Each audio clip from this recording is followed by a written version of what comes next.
Let's go to the phones now. We're joined by our friend, Republican Congressman of Michigan, T-Mac, Thaddeus McCotter. Mac, what's up? Hey, Dennis. Oh, we're just dancing on Sanchez's shallow grave, that freaking dolt. Did you ever any FaceTime on CNN with Sanchez?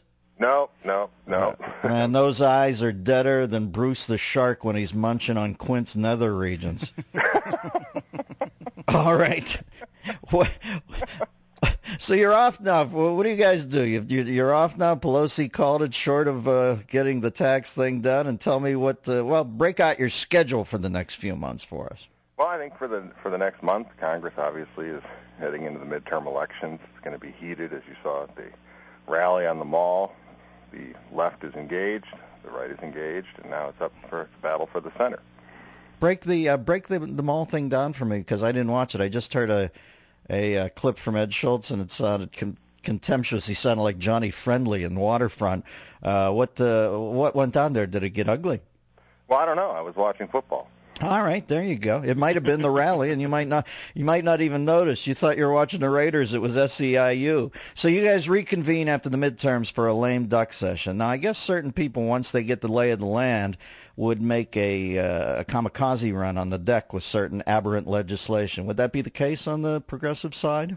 Well, we're hearing that if the trends continue and Republicans gather enough support to get one house or the Senate, there is concern that the Democrats will try to go back, ram through as much as they possibly can. Obviously, the House rules, Dennis, are designed for the will of the majority to prevail. That's been interpreted as the will of the party in the majority. And so the Senate becomes the ultimate backstop on a lot of this. Well, good. We got Mitchie McConnell over there. He doesn't let many pass balls get by him. So tell me about Boehner. I don't know much about him except he's an odd color. What is the deal there? Why does he do the suntanning thing? Well, the leader is very well tanned. I know, but he's sending he understands that he looks handsome, and he's probably going to entice women who always dug Jimmy Ferrantino, but the rest of us are looking at him and go, well, why to hang up on the tan? He looks weird. Well, I don't think that's going to be the key consideration. Believe me, in the country we live, that's everything. So you're thinking the tan is a detriment to eventually... Well, you can chortle, but I'm telling you, people vote often nowadays. You ever talk to somebody who's voting Democratic nowadays? You ever hear the reasons? So I assume that there's some of that on our side, too. And I look at the tan, and I don't quite know what it evokes to me, but something I think, why is a guy with the Speaker of the House job that interested in, looking all tanned in that? It seems a little George Hamilton to me. Anyway, let's get off it because it makes you uncomfortable. What's he like as a man? Well, he's a very good guy. He comes out of rural Ohio. His parents owned a bar. He worked in it. He's grown up. Was it a tanning bar? No, it's not a tanning bar. There were not people with turkey basters shooting oil on people. T-Mac, Ohio, not L.A. That's the exact image I wanted, the turkey basters with the jojoba in them. Now tell me, T-Mac, makeup, please. I'm ready for my close-up, Mr. Boehner. You're in a little docu here. I want your money. Break it down for me, T-Mac. Well, I was minding my own business at one of those events you have out there that nobody talks about, with the Druids. Right. I can't even say it. When I say it, people say you're not supposed to mention it. I know what you mean. They put me on the marquee. I'm always out there, but nobody else wants to be there, except Breitbart, God bless him. So that thing that doesn't exist, yes. Ray Griggs, who directed it and helped produce it, asked me if I wanted to be in it, and I said, sure. I've never been asked to be in a movie before, and I don't expect that not having a tan like Boehner, that'll happen very often. So we sat down, and there's a bunch of people discussing the fiscal state of the United States, the long-term ramifications of it, and I know that sounds like a real spine chiller there and gripping entertainment. But he also put in some animation to it. I think that's probably what's getting people to watch it. Interestingly, Dennis, the trailers had, combined on the different sites, close to 5 million views. Wow. Well, I'll tell you what, if you're making $250,000 as a small business owner in this country, you might as well be Wile E. Coyote. because you're getting an anvil dropped on your head every 3 seconds. We're talking to T-Mac, and T-Mac, I'm watching the Ryder Cup here. It just closed up, the golf tournament. I know you're a football guy, but you look exactly like Jim Furyk. And next time you go on TV, you should just, to screw everybody up, put Congressman Jim Furyk under your name. Does he have a tan? No. He's, okay, so he could be Speaker of the House in your book.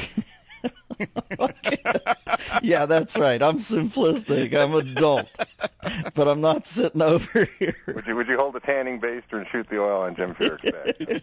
Yes, in fact, I would. And there's the pertinent questions, and nobody gets to them quicker than Thaddeus McCotter, Republican congressman of Michigan. Now, listen, it seems to me, I always think that Aqua Velvejad from Iran must have a boy toy downtown somewhere in Chelsea, because he's in New York more frequently than Giuliani at this point. He's over here every day, and he comes in, he trashes us, he moves on. I think Obama's missing a prime opportunity to help Netanyahu and Israel out, and also just to go on record.